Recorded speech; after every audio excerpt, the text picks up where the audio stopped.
tout va bien pour l'instant. 5 minutes en plus, ça va? Merveilleux. On va pouvoir continuer gentiment. Donc jusqu'à maintenant, on sait collecter plusieurs types de données, on sait sélectionner avec les sélecteurs pour obtenir ce qu'on veut. Maintenant, on peut commencer gentiment la partie d'automatisation, donc à savoir collecter tout ce qui est lien et dire après à R, collecte-moi ces liens, ensuite analyse-les. Donc pour collecter les liens, on va faire comme d'habitude, c'est tout ce qu'on a fait jusqu'à maintenant. Je vais vous inviter à me suivre pendant que je fais ça.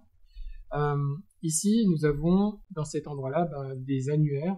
Enfin, c'est un annuaire qui répertorie toutes les presses francophones disponibles donc, en ligne. Je vais vous demander d'en choisir une, celle qui vous plaît. Donc, une en France, une en Belgique, en Suisse, Luxembourg, etc.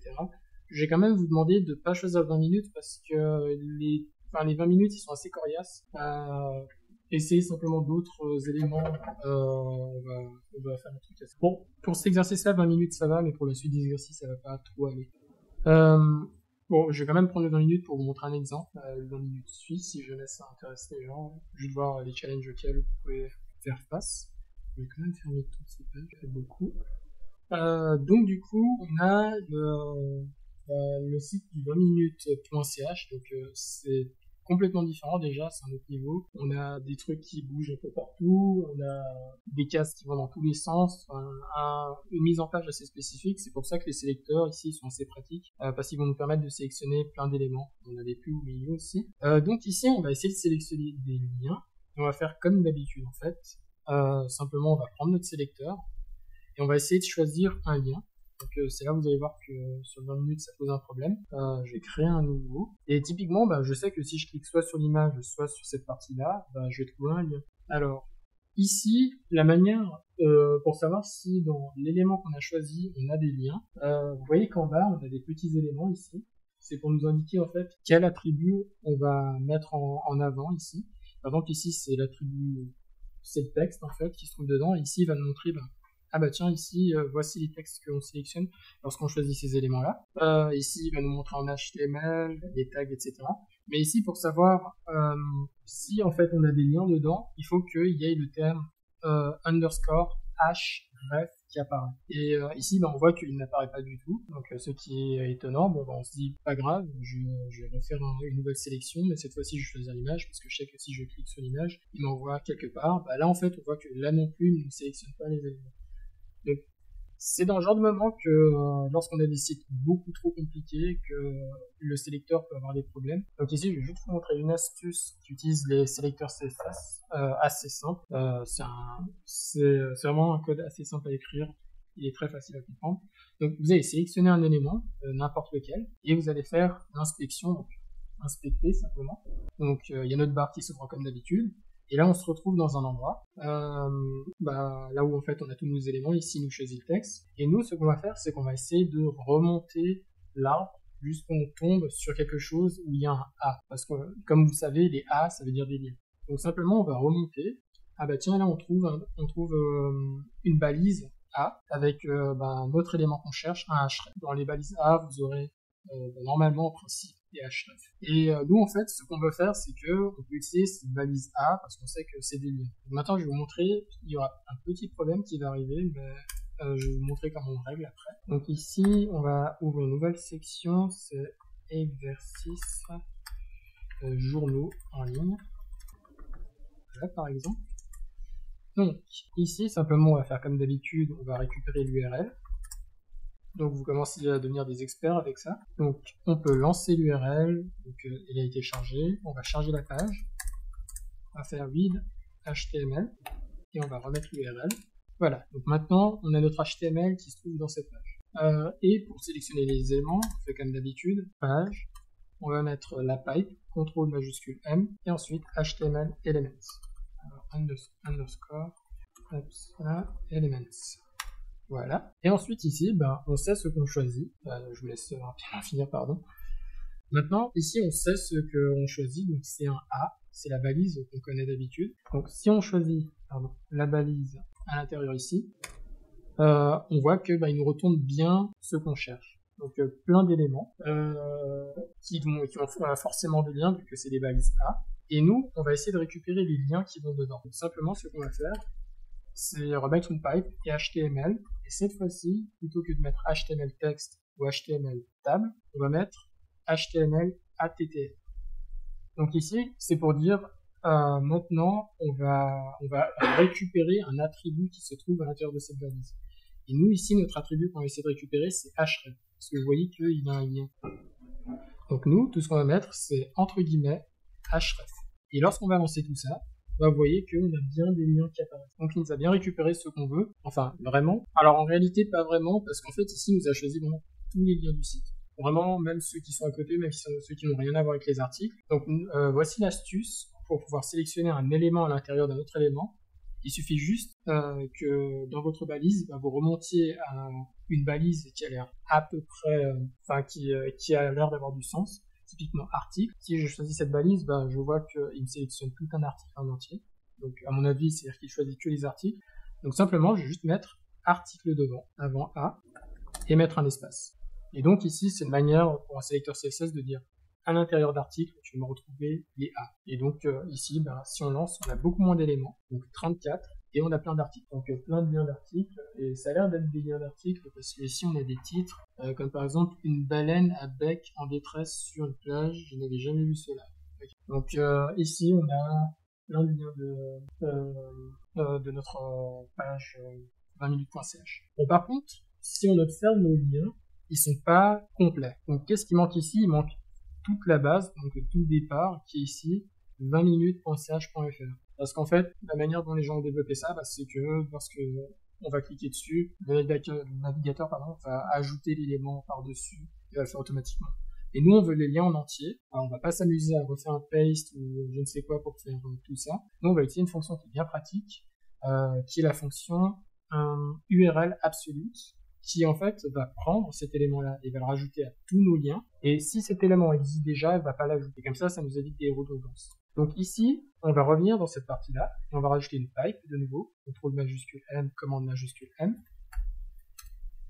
Et ensuite ici, on va faire URL underscore absolute. Et ensuite ici, il va nous demander, maintenant, vous voulez qu'on mette quoi comme élément devant chacun de ces liens. Donc nous, on va juste récupérer l'entête de la page principale. Voilà.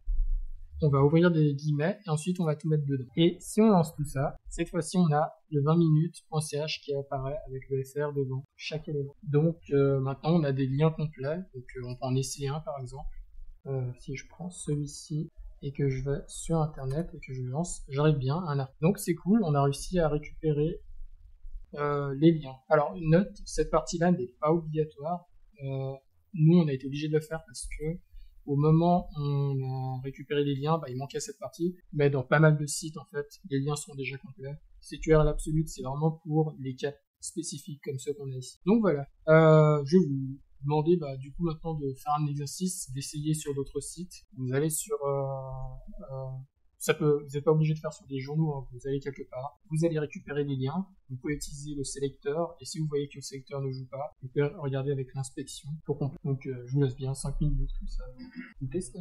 Oui. Là, les éléments, ça fait tous les liens qui sont dans A, qui sont dans un article. Ouais, dans A, dans un article, exactement. Ça, c'est une manière de trier. C'est ça. C'est déjà aussi du code CSS. C'est simplement que si lui, quand il va lire ça, il va dire d'accord, je cherche d'abord les articles, après je cherche les A dans les articles. Comme d'habitude, si vous voulez que je vous montre d'autres exemples, n'hésitez pas. J'arrive à choisir à mettre un article, j'ajoute par exemple le terme article avant, ça me sort 0. Ah, là tu es sur le monde. Alors, c'est pas forcément article, il faut regarder en fait. Ouais. Mais ça veut dire quand même. Alors, ça c'est en dessous d'un div. Alors là, c'est un peu plus compliqué. Alors, est-ce qu'avec le sélecteur ça marchait? Non, avec le sélecteur ça me prenait trop. Okay. Ah, peut-être pas, en fait, c'est bien. Ouais, ça m'a l'air correct. Si jamais tu peux désélectionner les éléments qui sont sur comme ça et qui directement ce que tu veux. Ouais. Donc ça c'est bon. Est-ce que tu arriveras à me montrer ce que donne le sélecteur? C'est juste ici. ici, ça m'a l'air d'être bon ça quand même. Enfin, tu peux essayer. Par contre ici, on va pas forcément. Tu peux essayer juste le code sur R et voir ce que ça peut donner. Il donne que des NR. Ouais, donc dans ce genre de moment là, c'est bien de sélectionner manuellement. Je vais te donner le code en t'expliquant ce que ça fait. Ouais. Alors, tu peux recopier en même temps. Donc ici, tu étais sur le monde, c'est ça. Il faut que je retrouve ceci. Ah mince, on va aller dans les annuaires.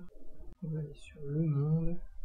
Voilà, donc on va sélectionner ces articles-là. Ah oui, pardon. Ici, en fait, quand tu as fait ton inspection, alors moi, ça se trouve ici dans un LI, dans un UL, etc., etc., etc.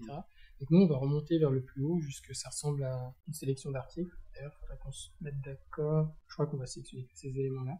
Et tu vas essayer de trouver la classe la plus haute qui ressemble à quoi ça ressemble. Enfin, les deux, c'est pareil, donc on va choisir l'intérieur. Donc ici, on va choisir un div qui est de classe article main. Donc simplement, en fait, c'était déjà le code que tu as ici. Non, ça c'est article title. Donc ça marche aussi, je crois, parce qu'il est plus bas. Non. Non, en fait, il marche pas bien. Donc ici, on va prendre article. Donc simplement, une autre chose qu'on peut faire, je crois qu'on peut copier ici. Alors le sélecteur CSS. Ouais, ça, c'est vrai que je ne l'ai pas dit encore. Et ensuite, on va sélectionner cette partie-là. Et donc ici, tu as choisi l'article main. Non, attention. Parfait. Et ensuite, une fois que tu as ça, il suffit simplement de mettre le A juste après pour dire c'est en majuscule. Okay. Cette partie, on choisit. Okay. Donc, comme ça aussi, ça marche, si jamais. Alors là, il n'arrive pas à le trouver parce qu'il est dans article title. Alors, title aussi, il se trouve. Il est un peu trop haut. Et donc, si je descends d'un. Essaye alors. Essaye de le mettre à la main, peut-être. Va sur sélecteur, tu fais un contrôle, un clic droit. Sur le. Ouais, sur n'importe où. Ouais. Ensuite, tu mets inspecter, parfait. Dans l'inspection après, ensemble dessus. Dans l'inspection, tu vas essayer de trouver un endroit où il y a un A avec un href. Ouais. Tu vas sélectionner cet élément. Ensuite, tu vas faire un clic droit. Normalement, tu peux copier. Ensuite, tu vas faire copier le sélecteur sélection. Okay. Alors lui aussi, il peut avoir des problèmes, il n'est pas forcément parfait, mais il est plus précis que l'autre. Et des fois, ça te donne des trucs un peu monstrueux. Et si tu essaies ça, normalement, ça devrait marcher. Faire tirer peut-être cette URL absolue. Parce que moi, ça marche de mon côté. Ouais, il n'a pas réussi à me sélectionner ce que je cherche. Ouais, il est beaucoup trop spécifique. Alors ici, tu vas juste retirer. Ouais, après, c'est encore quand je faisais que le A. Ouais, que le A, ça devrait marcher. Ça marchait bien, mais j'avais. Trop de trucs. J'en avais 300 quoi. Attends. Ouais. Donc ouais, le plus simple, je pense, faut juste que tu choisisses un sélecteur d'art. Donc on peut dire lequel. Ouais, lui par exemple. Attends, mais ça, est-ce que lui, il est trop spécifique ou pas? Juste que je sois sûr de bien choisir. Je le mets avant le A. C'est ça. Donc tu copies le sélecteur et tu mets tout ça avant. Ouais, un peu trop. Alors il faudra l'écrire peut-être manuellement à la main. Donc tu copies pour ouvrir une classe. Il suffit simplement que tu commences par le point comme on a fait avant. Donc ici on va faire point, article. Vous voyez là, un article main que je vais mettre comme ça aussi. Donc article, espace article, 2-runner. Ensuite, old article runner. Old 2_ article-runner. Ensuite on peut mettre le A qui est en dessous et ça devrait être enfin. Ouais. Est-ce que tu sors quelque chose dedans ou pas? Non. Toujours rien.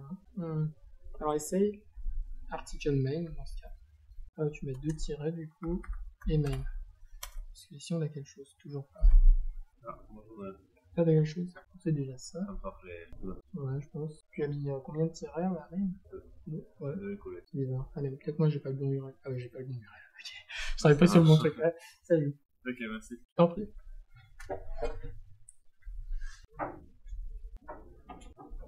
C'est vrai que ça peut être du bricolage à la fin et qu'on n'obtient pas toujours ce qu'on veut. D'où l'importance de maîtriser un peu le CSS pour pouvoir se retrouver et corriger un peu le sélecteur.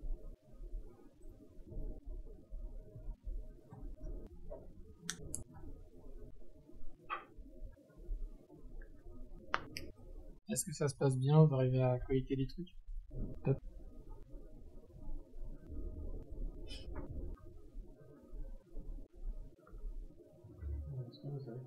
Oui. Parfois, j'ai trouvé bien de faire des JavaScript.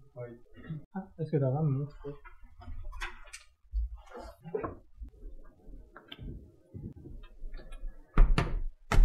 Ça récupère parce qu'on peut faire des choses comme ça. Ah, tu as pris quoi comme sélecteur? J'ai pas pris sélecteur, j'ai pris un article. J'ai essayé. Ah, et là cette fois-ci, il t'a mis aussi les. Ok, je vois déjà ce que vous Là, il y a Est-ce que je peux voir ton sélecteur?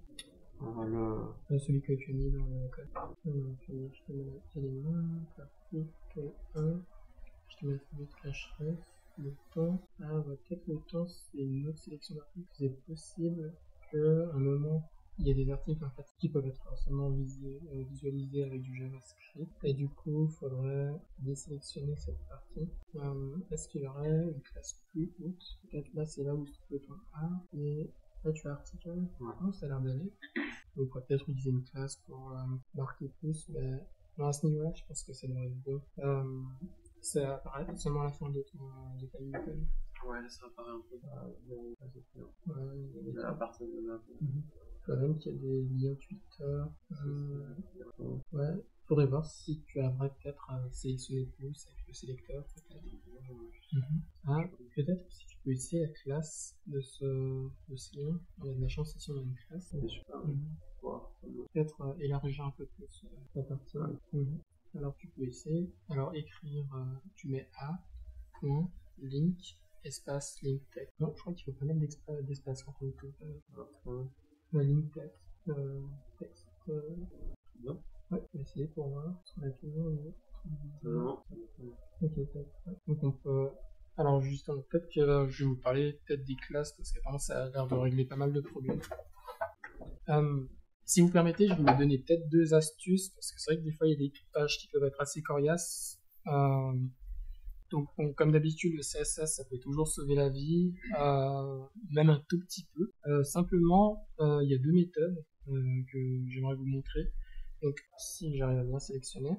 Donc, comme d'habitude, si on veut récupérer un lien, mais que des fois, le lien est beaucoup trop caché, beaucoup trop spécifique, ce qu'on peut utiliser, c'est les classes. Donc les classes, c'est un des attributs qu'on peut trouver. Donc si on inspecte un élément, par exemple, on a des éléments qui sont des classes, c'est l'un des attributs les plus utilisés. Et nous, ce qu'on peut faire pour pouvoir choisir un élément, soit on peut, par exemple, si on a A, si je vais en trouver un dans le point, ici par exemple, soit je peux faire un clic droit, ensuite copier le sélecteur CSS, donc pas le chemin mais le sélecteur CSS.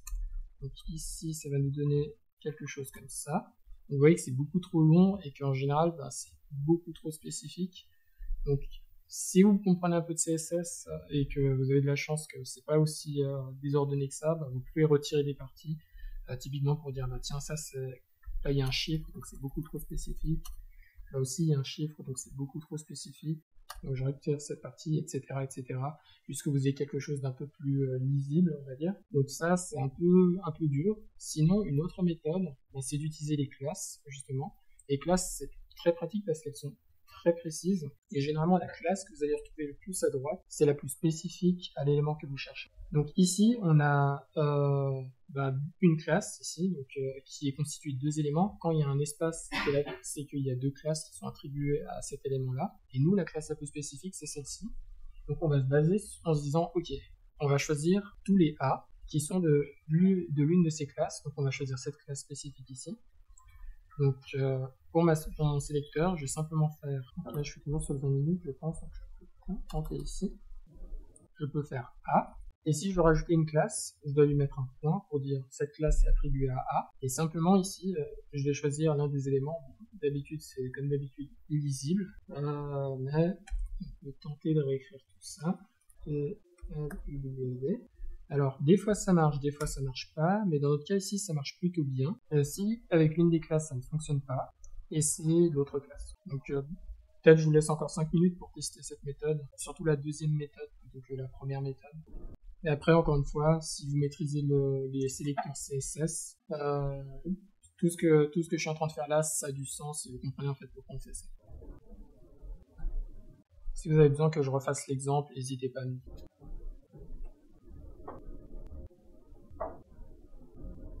Est-ce que ça a l'air d'aller? Vous avez des résultats?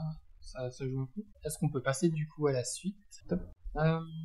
Maintenant, on va attaquer une partie de la partie, enfin on va attaquer l'automatisation en fait. Je pense pas qu'on aura le temps de tout terminer, mais je vais essayer de vous montrer la partie la plus fun de tout ça. Comme ça, au moins, vous gardez un bon souvenir et on vous oublie un peu la première heure. Jusqu'à maintenant, nous étions intéressés à la collecte de données sur une seule page. Et maintenant, le fait qu'on puisse collecter plusieurs liens nous ouvre beaucoup de possibilités parce que, typiquement, vous pouvez arriver sur une page et dire, bon, je veux collecter toutes les informations sur tous ces liens. Vous collectez ces liens. Et après, vous avez votre liste de liens et vous dites à R, maintenant, j'ai déjà mon script pour collecter, par exemple, les noms, les prénoms, ou par exemple, collecter du texte, collecter des tableaux. Applique-moi ça sur chacun des éléments. Et R, il le fait très facilement et vous pouvez aller boire un café. Donc, ici, maintenant, ce qu'on va voir, c'est une partie d'automatisation. On va voir quelques bases sur les fonctions dans R, parce que c'est assez important, ça vous évitera d'avoir des codes de 50 pages. Et vous allez voir, c'est assez fun à faire. Donc avant, on va juste repasser par une partie théorique, donc les requêtes. Donc si vous vous souvenez, ce que je vous ai dit au départ, lorsque vous connectez par exemple sur un site, ce que votre ordinateur va faire, donc on voit mieux avec l'illustration, c'est qu'elle va demander à un serveur, j'aimerais aller sur cet élément de ton serveur, est-ce que tu peux m'envoyer la page? Le serveur va envoyer la page avec tout le code qui se trouve dedans, et simplement, vous, votre navigateur, ce qu'il va faire, c'est qu'il va reprendre les instructions, donc le HTML, le CSS et le JavaScript, et il va tout mettre en place pour que tout soit lisible. Nous, ce qu'on fait, c'est qu'on va regarder directement dans ce code pour récupérer les éléments qui nous intéressent. Alors, si je vous parle des requêtes, c'est parce qu'il peut y avoir des limites. Donc maintenant, on a des machines qui sont super puissantes. Si vous demandez, par exemple, à votre R d'envoyer 5000 requêtes, il vous le fait en 2 secondes. Alors ça, c'est bien, donc ça veut dire que vous pouvez collecter vite. Mais le problème, c'est que les serveurs ne sont pas forcément assez solides pour supporter tout ça. Et donc, ce qui peut se passer, c'est que vous pouvez... c'est que les serveurs se prémunissent contre ça. Et donc, si vous faites beaucoup trop de requêtes beaucoup trop rapidement, ce que le serveur peut faire, c'est qu'il peut vous bloquer et vous dire cet ordinateur n'a plus accès à mon site. C'est un peu embêtant si vous voulez collecter des données. Donc, c'est pour ça que généralement, on essaiera toujours de ralentir notre code pour qu'il aille à une vitesse un peu plus rapide qu'un être humain, mais qui fasse quand même le travail. Un autre problème qui peut arriver, c'est que si le site n'est pas assez prémuni, vous pouvez sacrément endommager le serveur. Et bon, ça m'est déjà arrivé une fois, j'ai pas endommagé un serveur, mais le site n'avait plus l'air en très bon état après coup. Donc c'est pour ça qu'il faut prendre le temps de séparer vos requêtes. Et généralement, 3 secondes, c'est bien. La plupart, si vous allez prendre des applications de web scrapping, la plupart vont mettre 2 secondes, 2 secondes et demie. Suivant le nombre de requêtes que vous allez faire, ça peut être beaucoup trop chargé pour un serveur. Donc ça, c'était juste pour une information. Peut-être avant, lorsqu'on utilise la fonction read.html, on fait aussi une requête à un serveur. Donc c'est surtout lorsqu'on aura une fonction read.html qui va être employée qu'il faudra limiter la vitesse d'exécution. Ça peut aller aussi vite que vous voulez parce que ici la page elle est déjà là, elle est déjà sur R. Mais la partie read.html, là vous faites une requête. Donc si vous faites plein de requêtes, à un moment vous n'allez plus avoir de résultat parce que le site vous aura bloqué ou parce que le site nous aura quitté. Donc maintenant, ici, on va parler je sais pas si le terme est correct, mais de mapping. Et en fait, c'est ce qui va consister à appliquer du code sur une liste d'éléments. Jusqu'à maintenant, vous avez vu qu'on a pu prendre une liste de liens sur une page. On peut faire ça aisément. Et une fois qu'on a fait cette étape, on peut dire à notre code, OK, maintenant exécute-toi sur cette liste d'éléments. Donc ici, on va utiliser la fonction map de Perl pour cet exercice parce qu'elle est beaucoup plus consistante contrairement à celles qui sont de base dans R, mais si jamais vous les utilisez, n'hésitez pas. Et donc du coup, résoudre c'est que du détail. Et donc maintenant, la première chose qu'on va apprendre à faire, c'est créer une fonction. Donc, sur R, on peut créer nos propres fonctions personnelles et les faire ce qu'on a envie. Donc ici, par exemple, on a une fonction qu'on a appelée bonjour et qui va, comme son nom l'indique, nous dire bonjour à chaque fois qu'on va la lancer. Donc pour lancer une fonction, c'est simple, il faut un titre ici. Donc vous pouvez l'appeler comme vous voulez. Donc ici, j'aurais très bien pu mettre salut ou je ne sais quoi. Ensuite, il faut utiliser ce paramètre, cette fonction. Après, il faut ouvrir ces espèces d'accolades. Et ensuite, c'est à l'intérieur de ces accolades qu'on va mettre notre code à exécuter. Et ici, ça peut être vraiment n'importe quoi. Donc ça, c'est vraiment la base pour une fonction très très simple. Donc je vais vous inviter à recopier cette fonction et à l'essayer pour voir comment ça marche. Je vais le faire en même temps que vous d'ailleurs.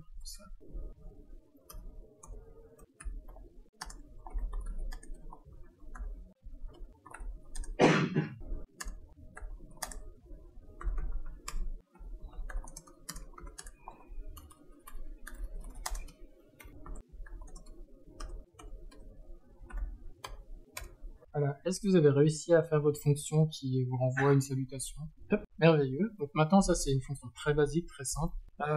Une autre chose que vous pouvez ajouter maintenant, c'est de mettre des paramètres. Et l'avantage de mettre des paramètres dedans, c'est que ensuite vous pouvez les utiliser pour complexifier vos fonctions. Comme par exemple ici, c'est une fonction qui va rajouter plus 2 à un élément. Donc simplement, je vous laisse retester ça.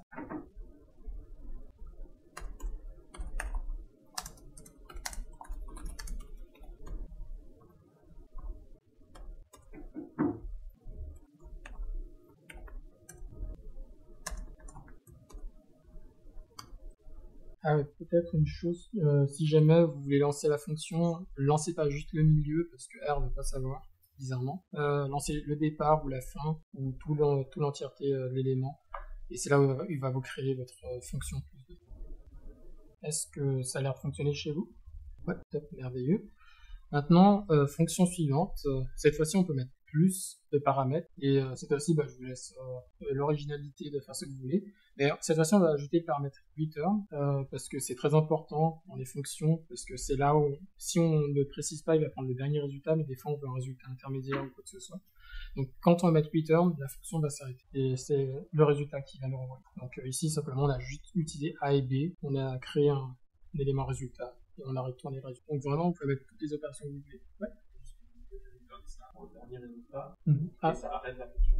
Pas le dernier résultat, le résultat qu'on va lui mettre entre parenthèses. Si en fait on met, comme dans les fonctions précédentes, on met pas de return, il va prendre le dernier élément. Donc si par exemple là on a la fonction return, puis après on a d'autres éléments. Ouais, il va renvoyer que return, que celui qui est entre les deux. Je peux même faire un exemple, je pense. Les return disparaît après, s'il y a d'autres éléments après dans la fonction, il apparaît return.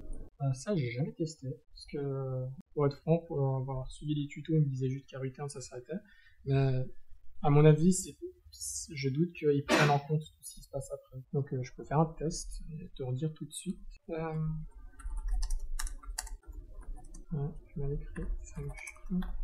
On a dit A et B. À l'intérieur, on va faire A plus B. On va mettre ça dans le résultat. Et ici, à l'intérieur, on va faire return le résultat.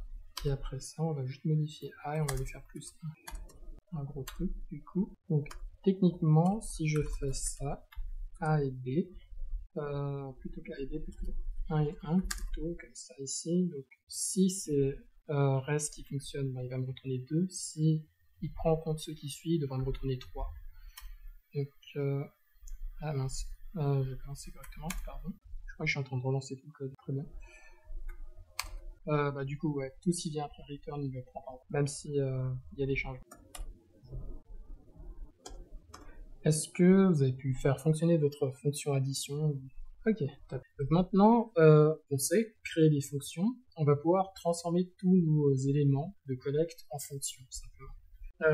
Mais avant, je vais juste vous montrer comment on applique une fonction sur une liste d'éléments. Par exemple, vous pouvez prendre l'une des fonctions que vous avez créées. Bon, préférence plus 2, par exemple, qui s'applique à un seul élément. Vous avez créé une liste, simplement, qui va de 1 à 3. Et vous avez utilisé cette fonction apply pour appliquer en fait ces éléments, enfin cette modification à tous les éléments. Et vous allez voir, bon là on fait avec une toute petite fonction qui est très simple, qui fait juste un plus 2, mais vous allez voir qu'après que lorsque la fonction est monstrueuse avec énormément de paramètres et de choses à faire, ça nous arrange bien de pouvoir dire à la machine fais-le sur toutes ces listes d'éléments sans qu'on ait à réfléchir à chaque fois ce qui se passe. Est-ce que ça a l'air de marcher de votre côté?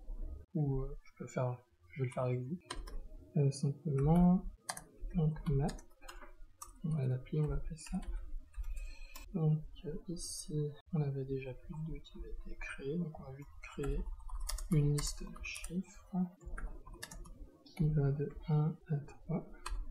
Ensuite, si on contrôle ce qu'il y a dedans, c'est bien une liste de chiffres. Ensuite, on va faire un map dessus. On va dire d'abord sur quoi on veut faire le map. Et ensuite, on va appliquer notre fonction qui est plus 2. Alors, map, il n'a pas trouvé parce que c'est l'appli suivante. Voilà. Donc, vous avez à peu près le même résultat, tout va bien. Merveilleux. Donc, ici, après, il y a un autre exemple avec. C'est exactement la même chose en fait. Sauf qu'on utilise la librairie Peur et on va utiliser la fonction map à la place de l'appli. Donc, Très franchement, ça apporte pas énormément de choses dans notre situation, mais des fois, quand vous faites du gros code, ça amène des différences et de la simplicité du coup. Donc on va utiliser la librairie E, alors qui est déjà de base installée avec Tidyverse, comme d'habitude install package. On peut utiliser la librairie E, voilà, c'est bon. Et ensuite on peut juste reprendre ce code là, exactement le même, et cette fois on va mettre map. Voilà. Donc ça fonctionne exactement pareil. Donc là c'est déjà le moment de la pause, donc je vous laisse 15 minutes de pause gentiment. Et après pour la dernière heure, je vais vous laisser décider en fait ce qu'on va faire. Si on va continuer plus sur la théorie, si on continue plus sur la pratique avec l'automatisation, ou si vous voulez passer plus de temps pour pratiquer ce qu'on a fait déjà au départ. Comme ça on a un cours un peu plus tranquille vers la fin.